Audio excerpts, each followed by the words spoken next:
Ang kwentong ito ay hango sa totoong buhay. Mula ito sa isa nating kabayan na itago na lamang natin sa pangalang Naldo. Taong 1996, Isla ng Cebu. Maagang bumukod si Naldo sa sariling pamilya nang tumungtong sa edad na 19. Hindi na nagdalawang isip na magpaalam sa mga magulang upang lisanin ang baryong kinalakihan. Makipagsapalaran sa karatig bayan, isang lugar na mas maunlad, hitik sa oportunidad para sa mga taong masipag at walang pinipiling trabaho. Pinayagan naman si Naldo sapagkat alam nila na sa hirap ng pamumuhay, hindi makakaraos ang anak kung sakaling mananatili lamang doon. Batid nila, kailangan ng anak na lumayo upang magkaroon ng pagkakataon na magtayo ng maayos na kinabukasan. Sa kabutiang palad, hindi nagtagal ay nakahanap kagad ng trabaho si Naldo sa isang talyer sa nayon. Dahil sa likas niyang kasipagan at kabaitan, mabilis napansin si Naldo ng may-ari ng talyer. Naging permanente ang trabaho. Walang ibang kamag-anak o kakilala sa lugar, kaya doon na rin siya pinatuloy ng may-ari. Pabor ito kay Naldo. Libre na ang tirahan at hindi na kailangang bumiyahe araw-araw papasok sa trabaho, sapagkat sa talyer na rin siya natutulog. Ilang taon din nagtrabaho si Naldo sa talyer. Maganda at malaki ang sahod. Dahil binata pa, kakaunti lamang ang pinagkakagastusan. Paminsan-minsan kapag wala gaanong trabaho, gumagala siya sa bayan upang mamasyal at mas makilala pa ang lugar. Tuwing tanghalian, bumibili lamang ng pagkain sa karenderya sa tabi ng talyer. Halos araw-araw, doon na kumakain si Naldo. Napalapit ang loob niya sa isang trabahadora na tawagin na lamang natin sa pangalang Merla. Si Merla ang palaging nagsisilbi kay Naldo tuwing kakain sa karenderya. May itsura ang dalaga.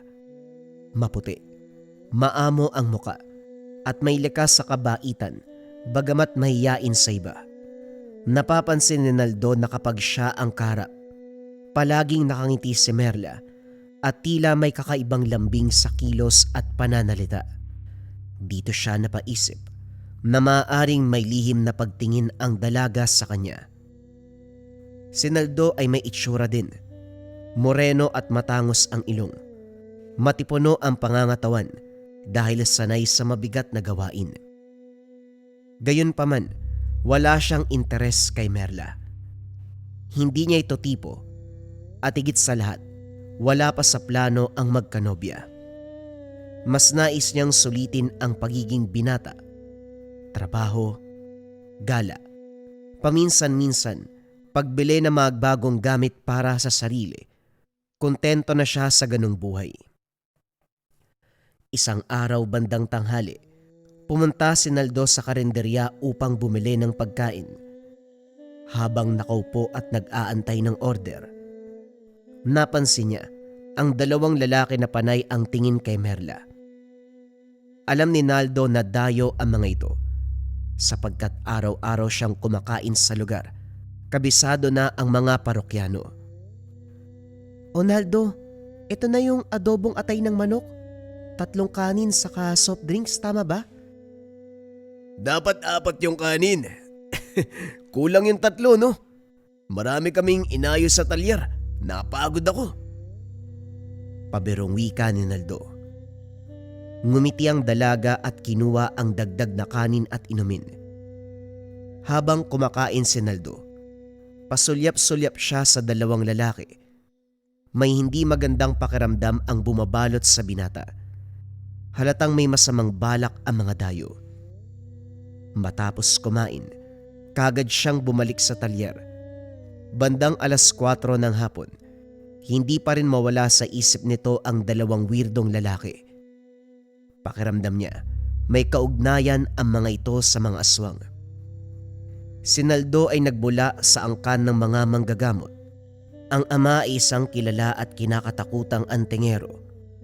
Hindi basta-basta at ayon pa sa mga kwento. Sinasabing ang isa nitong ngipin ay mutya. Hinango raw mula sa ngipin ng kalabaw. At sa loob ng katawan nito, nakabaon ang marami pang batong mutya na pinagmumula ng pambihirang lakas. Bago pa man kinilala bilang manggagamot ang ama ni Naldo, isa itong kapgu. Biyasa sa mga lihim ng daigdig na hindi nakikita. Hindi lamang sa pisikal na susukat ang kapangyarihan, marami na itong napatumba. Mga mambabarang na ginigilitan ng leeg sa tindi ng kalamang espiritual at lakas na nagmumula sa sinaunang paniniwala. Nang makapagtapos si Naldo sa elementarya, hindi na nagpatuloy sa pag-aaral. Sa halip sumama ito sa ama sa bukid at doon unti-unting nahubog ang pagkatao. Malaki ang naging impluwensya nito sa kanya sapagkat habang nagtatrabaho sila, sinimulan ding turuan ng ama sa mga lihim na karunungan na minana pa sa angkan. Sa edad na 19, taglay na ni Naldo ang mga orasyon na nakaukit sa katawan. May mutya ng kidlat, iba't ibang baon ng mutya na nasa kanyang katawan. May kabal at kung ano-ano pang anting-anting na may kapangyarihan. Pisikal na lakas ang higit na pinagtuunan ni Naldo ng panahon noong kasama pa ang ama. At bago pa man sila magkahiwalay ng landas, naipasa ng ama ang halos lahat ng kaalaman. Isang pamana na tuluyang humubog sa katauhan at kapalaran ni Naldo. Dahil sa likas niyang kasipagan at kabutihang loob, mabilis siyang nahatak ng kagubatan at ng malalakas sa elemento na nagsilbing gabay. Sinasabing marami siyang kasamang nilalang mula sa hindi nakikitang daigdig. Ngunit ang pinakamalakas sa mga ito, ang tikbalang. Tahimik, mabangis, tapat na bantay sa bawat hakbang ng binata. Kaya't hindi nag-alala ang mga magulang nang dumating ang panahon na lisanin ng anak ang kanilang piling upang makipagsapalaran sa malayong lugar.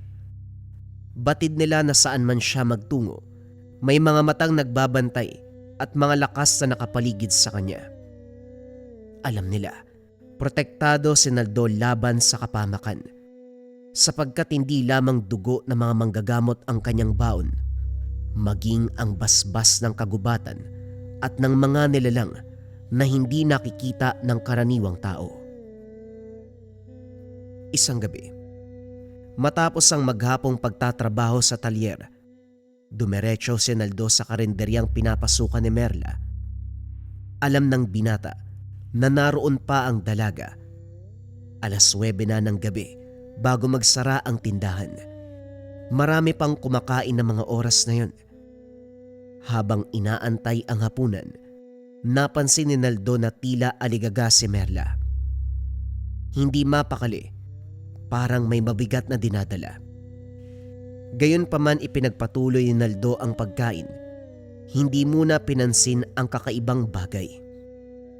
Nang pumatak na ang 9:00, marahang nilapitan ni Naldo ang dalaga. Merla, uwi ka na ba? Sabay na tayo. May pupuntahan ako doon malapit sa inyo eh. Magsasara pa kami ng tindahan. Baka matagalan pa ako. Sige lang, ayos lang.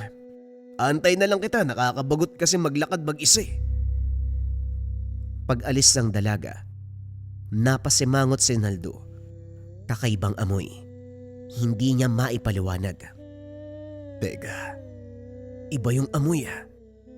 Napakabaho, mga walang ya talaga. Minarka na si Merla.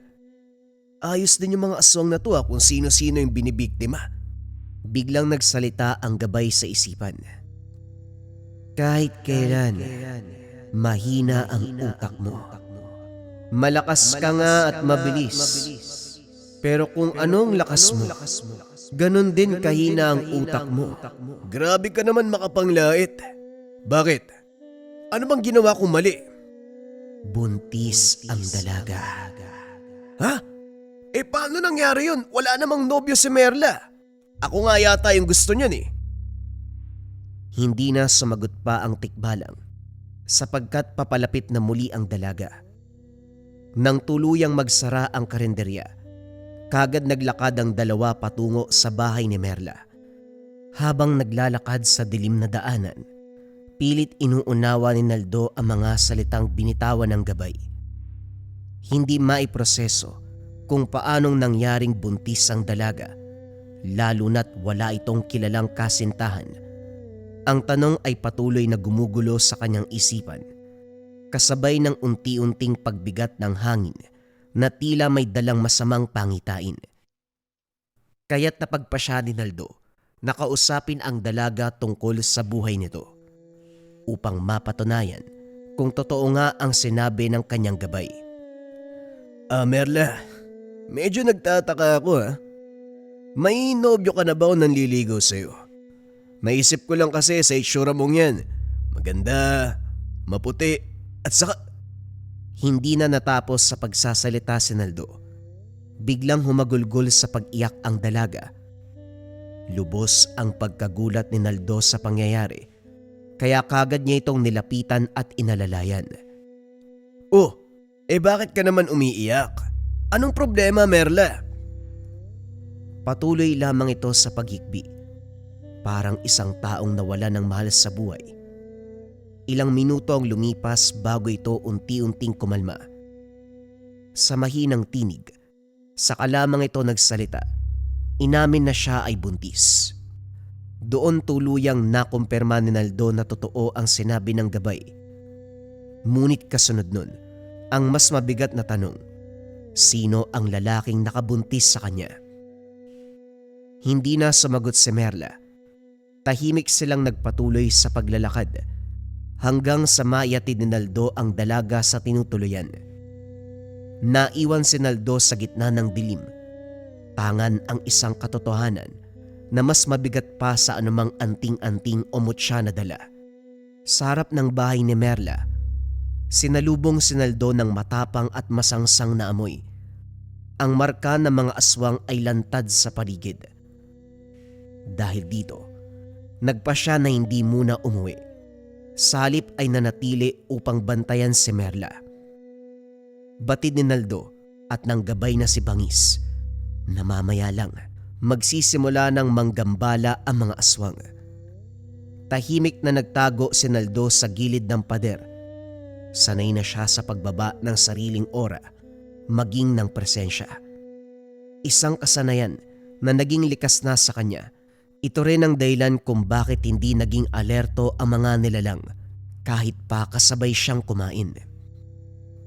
Ilang oras ang nakalipas nang biglang mapansin ni Naldo ang dalawang asong pagala-gala sa daan sa tapat mismo ng bahay ni Merla. Naging alerto ang binata.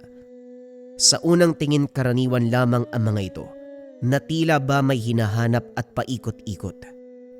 Sumisingot sa bakod bago muling maglakad. Nakakapagtaka na hindi man lang nila napansin si Naldo kahit ilang di pa lamang ang layo niya. Tahimik lang siyang nagmamasid. Ilang minuto pa ang lumipas nang biglang tumalon ang isa sa mga aso papasok ng bakuran. Mataas ang bakod, ngunit madali itong nalampasan ng hayop. Samantala ang isa naman ay nanatili sa labas, patuloy sa pag-ikot at pagsingot sa daan. Sa sandaling kumilos ang asong tumalon, hindi na nagdalawang isip si Naldo. Mabilis niyang sinunggaban ang hayop at sa isang iglap, binali ang leeg nito. Isang tuyong huni ng buto ang narinig. Mabilis, malinis. Patay ang aso bago pa man makapaglikha ng ingay. Ngunit napatingin kagad ang isang kasama nito. Nang makita ang kaganapan, bigla itong umungol at umiyak ng nakakakilabot. Hindi na nagaksaya ng oras si Naldo. Binuhat niya ang patay na aso at tumakbo. Pagkatalon ng natitirang aso palabas ng bakuran, sinalubong ito ng isang napakalakas na sipa sa ulo. Isang dambuhalang paa ang tumama, dahilan upang mawasak ang bungo. Kumalat ang utak sa lupa. Hindi na ito nakagalaw pa. Grabe ka naman, bangis talagang dinurog mo talaga ha. Sa likod, may isa pa. Nagulat si Naldo. Agad siyang lumingon upang hanapin ang sinasabing natitirang aswang. Ngunit nakita na lamang na tumatakbo na ito palayo. Kagad naglaho sa dilim. Hayaan mo na. Siguradong hindi na yan babalik dito. Isang malaking pagkakamali ang hayaang makatakas ang kalaban. Ito ay maglilikha ng mas malaking problema. Wala yan. Kahit buong angkan pa ng aswang ang tawagin niya, wala silang magagawa. Hindi na sumagot si Bangis. Tahimik na lang niligpit ang dalawang pinatay na aswang. Kinabukasan bumalik sa normal ang lahat. Tuluyan nang naalis si Naldo ang marka ng aswang kay Merla. Ilang gabi niyang binalikan ang tinutuluyan nito upang masiguradong wala ng banta. Patuloy ding sinusubukan ni Naldo na kausapin si Merla tungkol sa lalaking nakabuntis sa kanya. Ngunit nanatiling tikom ang bibig ng kaibigan. Hanggang isang gabi, habang nagbabantay si Naldo sa labas ng bahay, biglang may lumabas na tumatakbo at umiiyak. Kagad niyang nakilala kung sino ito. Walang iba kung hindi si Merla. Mabilis itong nilapitan at inalalayan ni Naldo. Akala niya'y napasok ng aswang ang bahay at nakalusot sa kanilang pagbabantay. Ngunit wala siyang maramdaman kahit katiting na presensya ng mga nilalang. Merla, anong nangyari? Bago pa man ito makasagot, may isa pang lumabas mula sa pintuan, ang amo ng dalaga.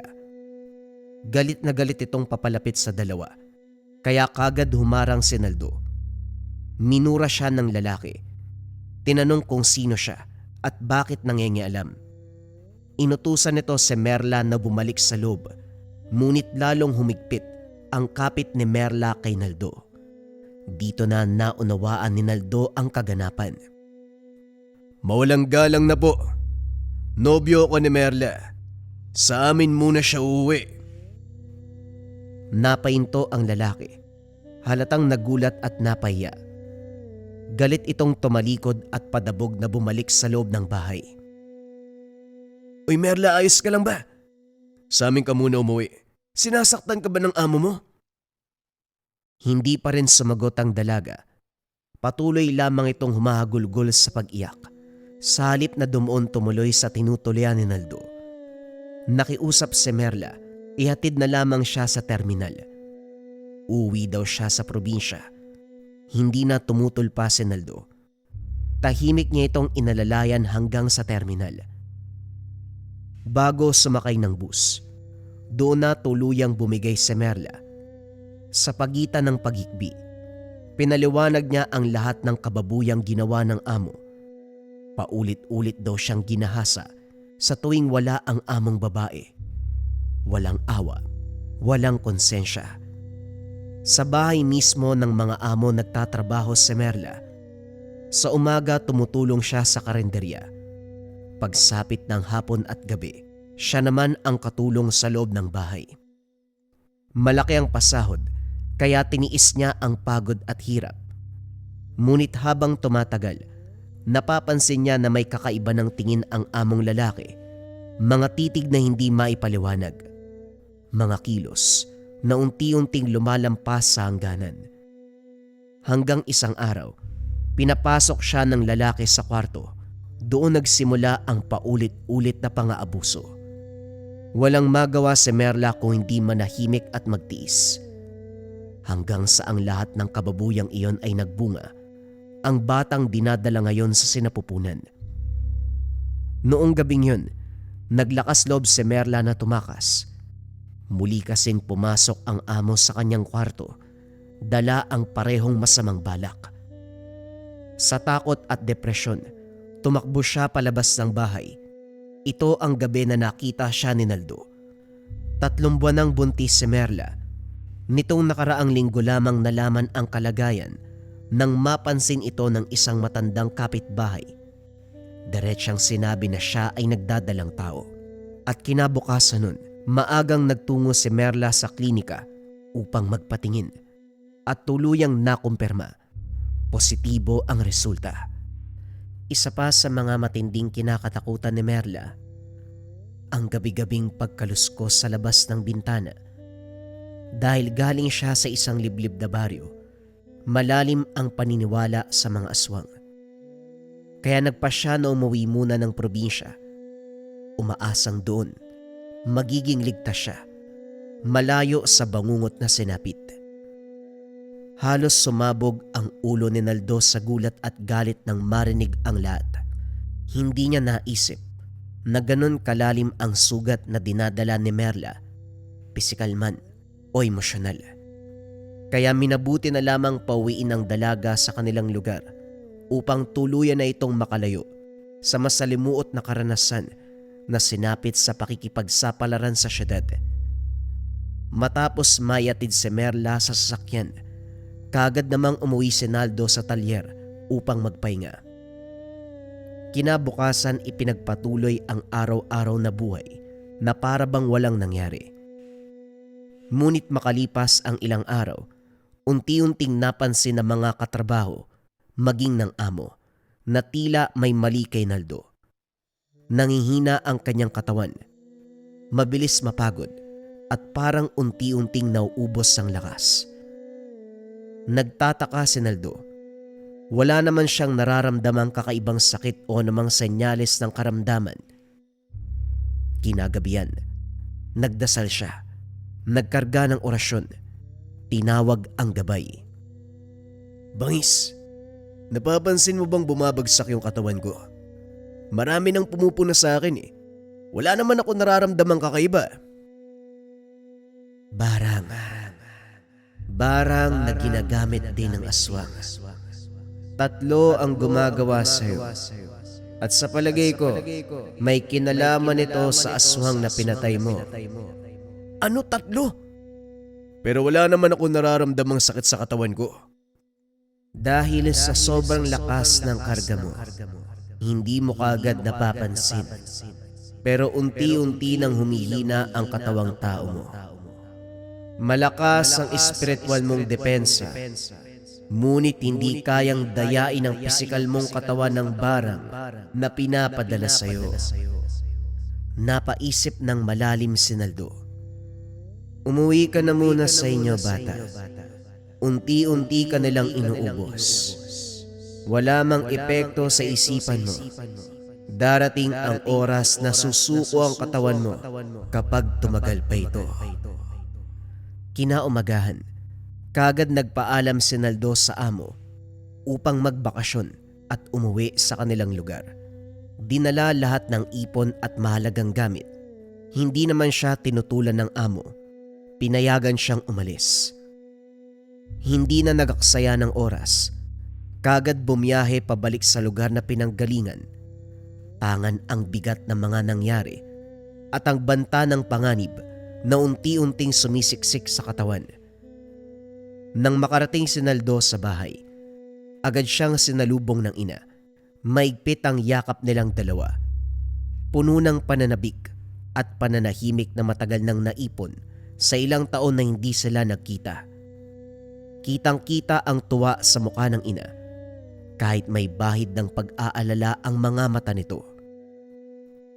O anak, bakit parang pumapayat ka? Nahihirapan ka ba sa trabaho mo doon?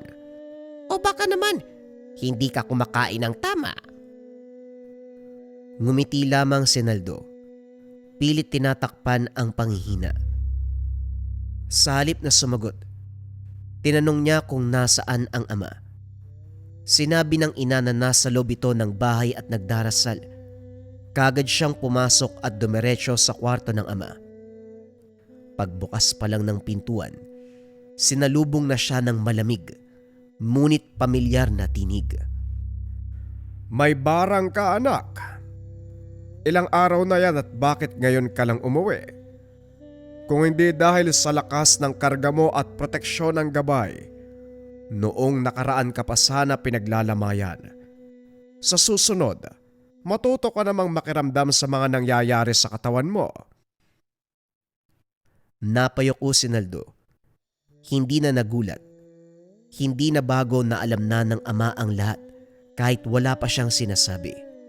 Tahimik na tinanggap ni Naldo ang pagkakamali. Napatingin siya sa gilid ng kwarto at biglang nanlaki ang mga mata. Nakita niya ang baul at mga kagamitan na matagal nang nakatago. Mga anting-anting, sandata at gamit na bihirang ilabas ng ama. Parang isa itong mandirigma, naghahanda sa digmaan. Alam na ni Naldo na inilalabas lamang ito ng ama kapag meron silang makakabangga na tunay na malalakas sa kalaban. Oo, malakas ang ama ni Naldo. Maraming mutya, malawak ang kaalaman. Ngunit alam din niya na sa mundong ginagalawan nila, laging merong mas malakas. Mamayang gabi, uubusin natin sila. Maghanda ka, anak. Kitang-kita ni Naldo ang bagsik sa mga mata ng ama. Hindi galit, kundi malamig at tiyak ang pagpapasya. Tumango siya sa katahimik na lumabas ng kwarto. Kinagabihan kagad nilang hinanda ang lahat ng kakailanganin. Maliwanag ang buwan, tila saksi sa mangyayaring repuelta. Bago simula ng ama ang ritual, pinaupo niya si Naldo sa harapan sa loob ng kwarto. Maraming kandila ang sinindihan. Kinuha ng ama ang itim na aklat na matagal nang nakapatong sa higaan. May mga sinambit itong kataga. Ngayon lamang narinig ni Naldo sa buong buhay niya. Alam niya ang mga salitang yun. Hindi basta-basta. Ginagamit lamang ng mga taong may malalim na kaalaman sa lihim na karunungan ng kaliwa. Lumipas ang ilang oras bago tuluyang matapos ang ritual. Ramdam ni Naldo ang bigat na unti-unting umaalis sa katawan, kasabay ng malamig na hangin na tila dumadaan sa buong bahay. Malakas ang pinadalang barang sa'yo. Walang balak na buhayin ka. Kung hindi dahil sa gabay mo na tikbalang, siguro bangkay mo na lang yung dumating dito. Tay, alam niyo po ba kung sinong bumarang sa akin? Mga gabunan na may lahing mambabarang. Pero dahil sa lakas ng barang na ipinadala sa'yo, ang rebuelta nito, siguradong patay na silang lahat. Sa oras na ito, umiiyak na ang kanilang angkan. Nanahimik si Naldo. Sa kauna-unahang pagkakataon, mas malinaw niyang naunawaan ang bigat ng mundong pinasok at ang katotohanan sa digmaang ito. Hindi lahat ng laban ay may puwang para sa awa. Hindi nakaimik si Naldo sa mga sinabi ng ama. Sa kanyang isipan, unti-unting nagduduktong ang lahat. Ang mga bumarang sa kanya, walang iba kung hindi ang mga aswang na pinatay niya sa baryong pinagtatrabahuan. Ang mga nilalang na umaaligid noon kay Merla. Sa linggo, bumalik ka sa baryo kung saan ka nagtatrabaho. Ubusin mo ang natitirang kapamilya nila nang hindi na sila makagante sa pamilya natin. Pero paano ko po malalaman kung saan nakatira mga aswang na yun, tay? Hindi po ako sanay mga aso ng aswang. Hindi mo sila kailangang hanapin. Kusang lalapit ang mga yon sa'yo sa mismong tinutuluyan mo para gumante. Napangiti si Naldo. May halong kumpiyansa at yabang. Yun! Kahit ilang aswang pa yan, hindi ubra sa akin kung pisikal na lakas ko ang pag-uusapan. Mag-iingat ka pa rin, anak. Tuso ang mga aswang. Kung hindi ka nila kayang daanin sa pisikal na laban, dadaanin ka sa ibang aspeto. Traidor ang mga yan. Marunong gumamit ng kainaan. Hindi na muling nakasagot si Naldo. Sa halip na takot, kakaibang kasabikan ang makikita sa mga mata.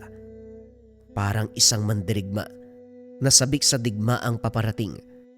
Handang harapin ang anumang banta sa sariling buhay kahit hindi pa lubos na uunawaan ang magiging kapalit nito. Makaraan ang ilang araw, unti-unti nang bumalik ang sigla at dating lakas ng pangangatawan ni Naldo. Bago pa man siya muling bumalik sa baryo, binilhan niya ng kalabaw ang ama upang may katuwang sa bukid.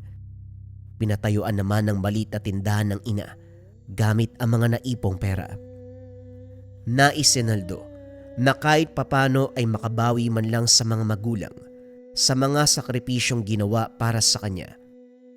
Labis ang tuwa ng mga magulang sa mga regalong binigay ni Naldo. Pagsapit ng linggo, kaagad na bumalik si Naldo sa baryo upang magtrabaho muli at ipagpatuloy ang napagkasunduan nilang plano ng ama.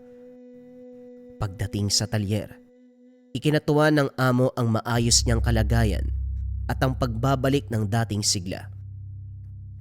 Ilang araw ang lumipas na tila normal ang lahat. Nagtrabaho si Naldo na para bang walang banta sa kanyang buhay. Ngunit sa pagsapit ng dilim, palagi siyang naghahanda sa inaasahang pag-atake ng mga aswang na nagnanais gumante para sa mga nasawing kapamilya.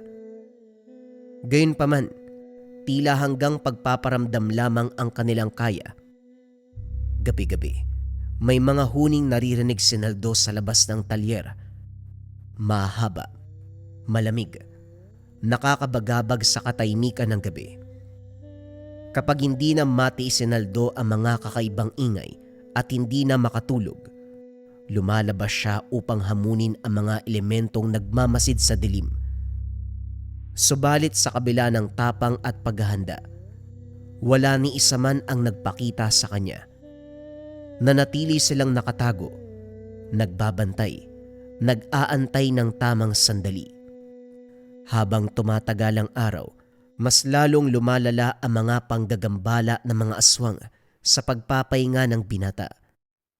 Meron ng mga bato na hinahagis sa bubong tuwing hating gabi. Galit na itong si Naldo dahil hindi siya makapagpahinga ng maayos. Wala naman siyang magawa sa mga ito dahil sa hindi niya maaninag ang mga aswang tuwing lumalabas para hulihin. Mga duwag, kung gusto nyo magpatayan tayo, magpakita kayo. Napakarami nyo pero duwag kayong lahat. Nakarinig lang siya ng tawanan. Walang magawa ang binata kung hindi bumalik sa loob ng talyer. Tiisin ang panggagambala ng mga aswang.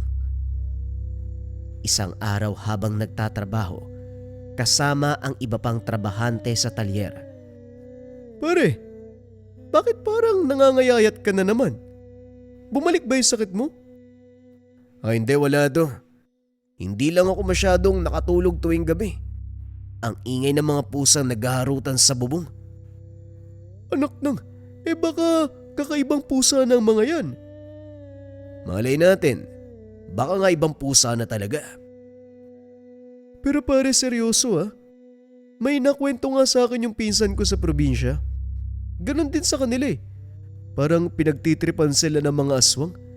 Hindi sila pinapatulog sa gabi ng bubulabog. Mga buwisit talaga yan Anong ginawa nila? Paano nila napalis sa mga aswang? Hindi lang nila pinalis, pinatay nila. Kasi kapag tinaboy lang, lilipas yung ilang araw, babalik na naman yung mga yan Manggagambala na naman. Hindi nakasagot si Naldo sa sinabi ng kaibigan. Patuloy lang itong nakikinig sa mga kwento niya. Ang ginawa ng mga pinsan ko, imbis na sila ang mainis sa aswang, ang aswang mismo ang nainis sa kanila. Hanggang sa magalit ang mga ito at kusang lumabas. Ang hindi alam ng aswang, may mga bitag na nakapalibot sa bahay at sa pagkakataong magpakita, mauhuli kagad sila. Mapapatay sila, walang kahirap-hirap. Kagad nagliwanag ang mukha ni Naldo sa mga narinig. Sa isip nito, pwede niyang gawin ang ganong klaseng pamamaraan tuwing sasalakay uli ang mga aswang. Alam mo pare, yung mga aswang na yan, tao din yan. May puso at damdamin. Isa din sa mga kainaan nila kapag nagpapalit daw ng anyo Naapektuhan yung utak nila. Nagiging sensitibo, mabilis uminit yung ulo kumpara kapag normal na tao. Wika ni George. Bigla pang sumabat ang isang katrabaho. Nako Karding, ikaw ang daldal mo talaga. Inuuto mo pa si Naldo eh. Hindi naniniwala sa mga aswang yan. Halika na nga, magtrabaho na tayo. Marami pa tayong tatapusin dito oh. Tumawa ang tatlo sabay balik sa trabaho. Pagsapit ng gabi habang nagpapahinga si Naldo, sabik din ito sa pagdating ng mga nanggagambala sa kanya dahil sa gustong subukan ang mga nalaman. Pagsapit ng 2:00 ng madaling araw, biglang may kung anong tunog mula sa bubungan ng talyer. Kagad namang lumabas si Naldo upang kumprontahin ang mga elemento. Hoy, talaga bang hindi kayo titigil? Tumawa ang mga nasa paligid. Ang iba ay nasa taas ng mga puno. Ngayon lang ako nakainkwentro ng mga aswang na takot. Anong lahi kayo ng aswang? Parang kayo yung pinakamababang uri. Mga duwag. Muling may tumawa sa kapaligiran ni Naldo. Pinilit na pag-aralan ng maigi kung saan nanggagaling ang mga tunog. Nakakaya naman kayo. Hanggang tingin at pagmamasid lang ang kaya nyo. Hindi lang ba kayo naiya sa mga kapamilya nyong namatay? Akala ko ba ipaghihiganti nyo sila? Biglang may umangil at sumugod sa likod ng binata. Ngunit hindi pa man nakakalapit ang nilalang. Handa na ang binata sa mangyayari. Sinalubong ng aswang ang kamaon ni Naldo. Sapul ang muka at natumba ang aswang. Kagad namang tinapakan ni Naldo ang ulo nito. Umangil ang mga nilalang sa paligid. Ang iba ay umiyak pa. Oh, bakit parang iyak na naririnig ko? Kanina ang lalakas ng tawanan nyo ah. Sa huling salita na binigkas ng binata, sabay na tinapakan ng mariin ang ulo ng hawak na aswang. Wasak ang ulo. Nagkalat ang mga dugo at laman. Tumahimik ang kapaligiran ng ilang segundo. Sabay na nagsiangilan, nag-iyakan ang nakapalibot. Sobrang sakit sa pandinig ni Naldo ang mga huni na maririnig. Biglang may 2 aswang na bumulusok sa harapan. Ang isa ay payat. Kahit nasaan yung aswang, kitang-kita niya ang peklat nito sa muka na para bang tinaga ito. Yung isa naman ay malaki ang katawan. Nakatayo lang ito sa harapan niya. Tinitigan lang ni Naldo ang mga ito at nakiramdam. Pagsisisihan mong pagpaslang sa kapatid namin, sa nanay ko at sa iba pa naming kapamilya. Buhay ang kinuha mo, kaya yan din ang kukunin namin. At saka... Hindi pa natatapos sa pagsasalita ang aswang. Nasa harapan niya na si Naldo. Binigwasan ng suntok sa muka. Bago pa ito muling makatayo, bumuelo na naman si Naldo ng takbo patungo dito, kaso biglang nag-anyong pusa. Umangil ng malakas, kasabay ng mga iyakan sa paligid at biglang nawala sa dilim. Doon natapos ang unang gabi ng paghaharap. Kinaumagahan habang abala sa pagtatrabaho sa talyer, may 2 lalaking dumating at tumingi ng tulong. Tumirik daw ang sinasakyang motorsiklo at kailangan ng agarang responde. Si George at Naldo ang kinikilala na pinakamahusay sa pagkukumpuni ng mga sirang motor, kaya sila ang inatasang pumunta. Walang pagdadalawang isip. Umalis ang 2 dala ang iilang kasangkapan. Pagdating sa lugar, kagad nilang sinuri ang motorsiklo. Masuring hinanap ang sanhi ng pagtirik. Hindi nagtagal ay natukoy din ang problema. Ngunit kapos ang dala nilang gamit upang maayos. Nagpasya si Naldo. Bumalik muna sa talyer upang kunin ang kinakailangang kagamitan. Ngunit bago pa man siya tuluyang umalis, biglang nagsalita si George. Pare, ako na lang yung babalik. May nakalimutan din akong kunin eh. Tumango si Naldo. Nagsindi ng sigarilyo habang inaantay ang kaibigan. Mami, pwede bang makisindi? Paglingon ni Naldo sa lalaki, napansin ang peklat sa mukha nito. Eksaktong kahawig ng sugat nang nakita sa aswang nung gabi. Kung hindi ka namin madadaan sa laban ng mga aswang, dadaanin ka namin bilang tao. Biglang bumulwak ang dugo sa tagiliran ni Naldo. Nang mapatingin siya, nakita niya ang malaking lalaki na nakahawak sa kutsilyo, nakatutok sa kanyang tagiliran. Bumuelo pa ito ng isa pang saksak, pero mabilis nasalag ni Naldo ang kamay. Sa isang iglap tumilapon ang malaking lalaki. Tumalsik ng napakalakas. Wari sinipa ng isang dambuhalang nilalang na hindi man lang nakita ni Naldo. Salamat. Maraming salamat kaibigan. Wika ni Naldo sa gabay na tikbalang. Sa laki ng pinsala ng saksak sa katawan, tumumba ito sa lupa habang hawak ang tagiliran. Tapos ka na ngayon. Pagtingin ni Naldo sa payat na lalaki, merong hawak na kutsilyo, sabay takbo ng mabilis patungo sa kanya. Bago pa man ito makalapit, sinalubong ito ng taga. Tinamaan ang aswang, nagpalit ng anyo at dali-daling umalis sa lugar. Mga walang ya. Ano pare, ayos ka lang ba? Kagad lumapit si George kay Naldo. Kitang-kita ang dugo na patuloy na umaagos. Agad siyang nataranta. Walang patid na humingi ng tulong upang madala sa ospital. Sa kabutiang palad, mabilis na aksyonan ng mga doktor ang tinamong saksak ni Naldo. Napag-alaman na hindi naman naapektuhan ang mahalagang bahagi ng katawan, kaya nailigtas sa mas malalang kapamakan. Ilang araw na natili si Naldo sa ospital. Pagkalipas ng 1 linggo, nakalabas na din si Naldo sa ospital. Pinayuhan ng amo na umuwi muna sa kanila dahil kilala nito ang nanaksak sa kanya. Dong siguro mas mabuti magbakasyon ka muna uli sa inyo. Kilala ko ang tumira sa'yo kabilang sa pamilya ni Nieves. Mga demonyo yon. Mga barang, aswang, yun yung ang kanila eh. Nakatira sa pinakagilid ng baryo doon sa sagingan. Kahit mga kapulisan takot sa kanila. Ang hindi ko lang alam, bakit ikaw ang kinurosonada? May atraso ko ba sa kanila? Wala naman po manong. Hindi ko nga po alam kung bakit bigla akong sinaksak eh. Pansin ko sabog yata yun. Baka napagtripan lang nila ako. Pare, hindi mo ba nahalata nung papunta pa lang tayo? Iba na ang pakiramdam ko sa mga taong yun eh. Kahit mukha nila nung una hindi ko napansin. Nagmamadali kasi tayo tapos, alam mo naman, 1 linggo na akong wala sa maayos na tulog, di ba? Hindi na gumagana ng maayos yung utak ko. Kaya nga ako nagpresentang bumalik sa talyer para kumuha ng gamit. Iba talaga yung pakiramdam ko sa kanila eh. Pasensya ka na, nahuli ako ha. Ano ka ba, nagpapasalamat nga ako sa iyo eh. Kung hindi ka dumating malamang patay na sana ako.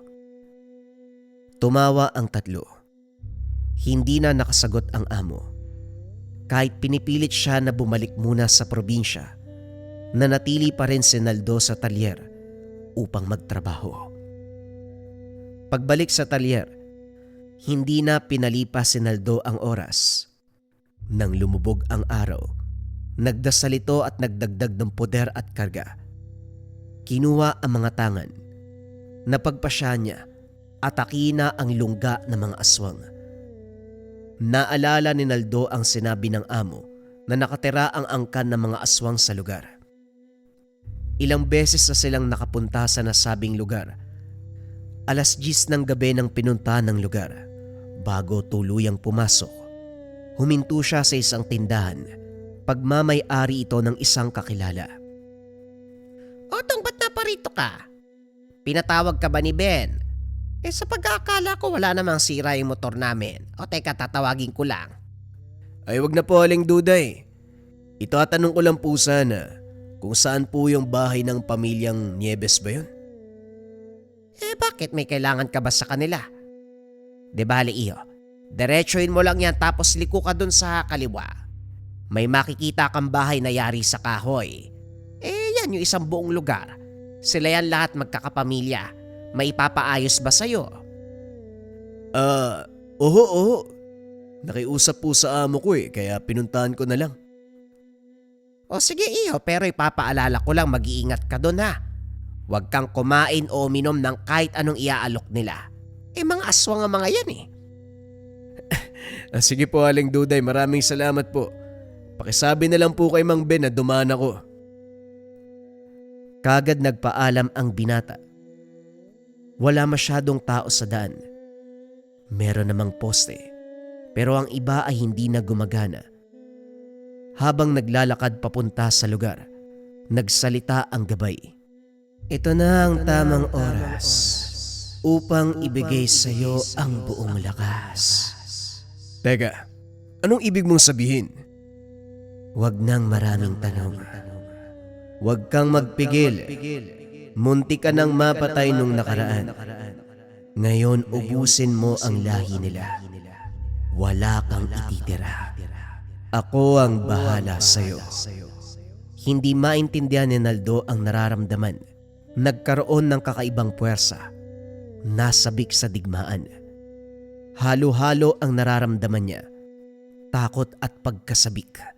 Gustong gantihan ang mga tusong aswang. Ilang minuto pa bago makarating sa lugar ng mga aswang, may nakasalubong itong isang binata. Noong papalapit na sa isa't isa, nagkatitigan ng dalawa. Habang naglalakad, nakumpirma ni Naldo na galing ito sa bahay ng mga aswang. Noong nagbanggaan ng dalawa, agad siyang nilikuran ni Naldo sabay bali sa leeg. Binunot ang punyal, sinaksak sa tagiliran ng ilang beses, sabay tapon sa gilid ng daan. Kagad nagpatuloy si Naldo patungo sa lungga ng mga aswang. Pagdating sa loob, napansin ni Naldo maraming tao. Doon niya napagtanto na may patay sa lugar. Ngumiti ang binata sabay sipa sa bakod. Lahat ng tao ay nagulat at biglang napatingin sa kanya. Nakumpirma ng binata, aswang ang lahat ng naroon. Nakita niya din ang dalawang lalaki na nakainkwentro nung nakaraan. Gulat ang dalawa kay Naldo. May naglakad mula sa pintuan ng bahay. Palabas patungo kay Naldo. Isang makisig na lalaki. Masyado kang matapang iho. Bakit ka nang gugulo? Nanggugulo. Huwag ka nang magmaang-maangan, halimaw. Ikaw ba ang gabunan dito? Hinahamon kita sa isang duelo. Anong kabaliwan ang sinasabi mo? Biglang lumapit ang lalaki may peklat sa kausap niya. May binulong. Dito biglang nag-iba ang timpla ng mukha ng gabunan. Magbabayad ka. Ikaw ang pumaslang sa pamangkin at asawa ko. Nagpalit ito ng anyo. Lahat ng mga tao sa lugar ay nagpalit na ng itsura. Papatayin kita. Hindi ka makakalabas ng buhay dito. Sumugod na ang gabunan kay Naldo. Nagbuno ang dalawa at ang ibang aswang ay nanonood lang sa kanila. Umaangil, tumatawa. Walang tigil ang pagkalmot ng gabunan na para bang baliw at sabik na patayin si Naldo. Ngunit sa hindi maipaliwanag na dahilan, kahit isang sugat wala si Naldo. Bumuelo ng napakalakas ang binata, sabay suntok sa tagiliran ng gabunan. Napangiwi ito, sabay atras ngunit hindi nagpatalo. Gumante ng suntok, hanggang sa biglang sumulpot ang payat na aswang na may peklat sa muka. Inatake si Naldo mula sa likod, bumuelo ng napakalakas na kalmot. Kaso nga lang nagulat ang lahat dahil hindi tinatabla ng binata. Kagad namang inihipan ni Naldo ang kaliwang kamay. Binigwasan ng napakalakas sa suntok ang isang aswang. Sumabog ang ulo nito dahil sa lakas ng puwersa. Tumahimik ang lahat sa nangyari. Hindi uubra mga ginagawa nyo. Mga ulupong! Umangil ng napakalakas ang gabunan. Muling umatake. Sa pagkakataong ito, naramdaman ng binata ang hapdi mula sa kalmot ng gabunan. Napaiga sa lupa ang binata dahil sa lakas ng puwersang binibitawan nito. Sa bandang kaliwa. Tignan mo. Mabilis na lumingon si Naldo sa kaliwang bahagi. Doon niya nakita ang tatlong bruha. Lahat sila ay sabay-sabay na nag-uusal. Binabasag nila ang kabal mo. Maganda ka. Ako na ang bahala sa mga yun. Basta wag mong hayaan na matamaan ang importanteng bahagi ng iyong katawan. Kapag nangyari yon ay mamamatay ka. Tumango naman si Naldo. Inubos ng binata ang lahat ng puwersa upang hindi mapuruhan. Saktong pagtingin nito sa mga bruha, kitang-kita kung paanong patayin ng gabay. Lahat sila ay tinapakan ng muka. Pagkatapos, naramdaman niya na muling sumanib sa katawan ng gabay. Hindi na sinayang ang pagkakataon. Nag-usal ng mga orasyon.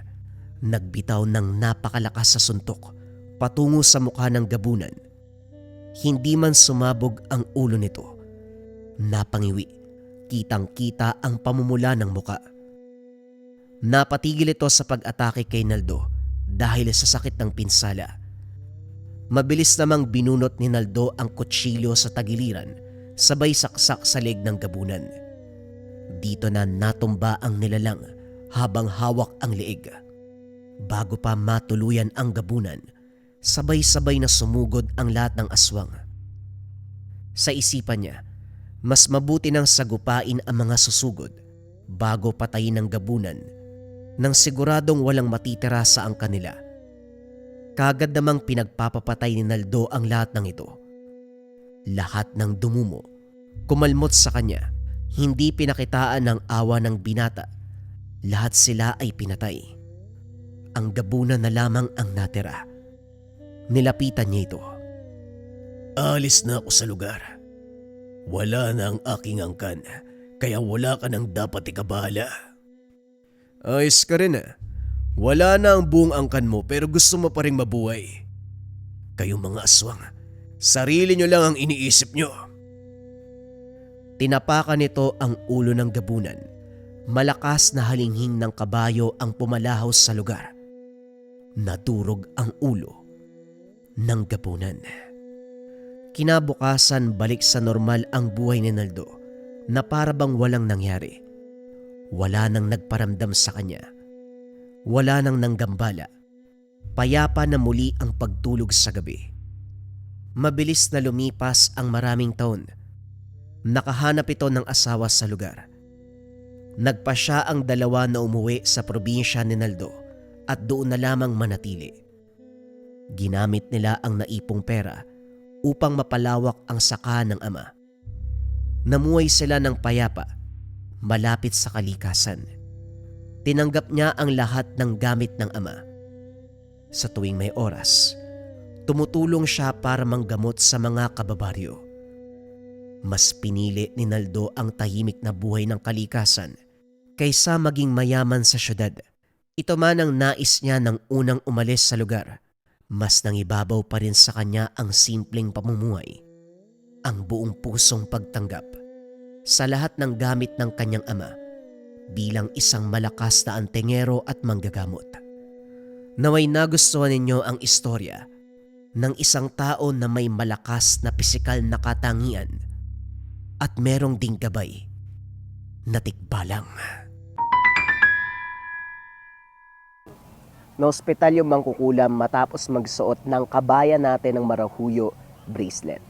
Sobrang bilis ng epekto ng marahuyo sa kabayan natin kasi matagal na daw silang ginagambala ng mangkukulam na yun. So makto pagsuot, nagrebuelta kaagad yung gamit. Naospital yung mangkukulam. Isa yan sa pinaka-trending na patotoo ng marahuyo bracelets natin, kabayan. Marami pa yan. Marami tayong kabayan na natulungan. Payapa na yung pagtulog nila sa gabi. Madalas kasi doon sila ginagambala. Nagigising ng alanganing oras, may mga nakikitang shadows, anino. Yung iba meron pang pangangati. Matapos masuot yung marahuyo, nawala lahat yon, kabayan.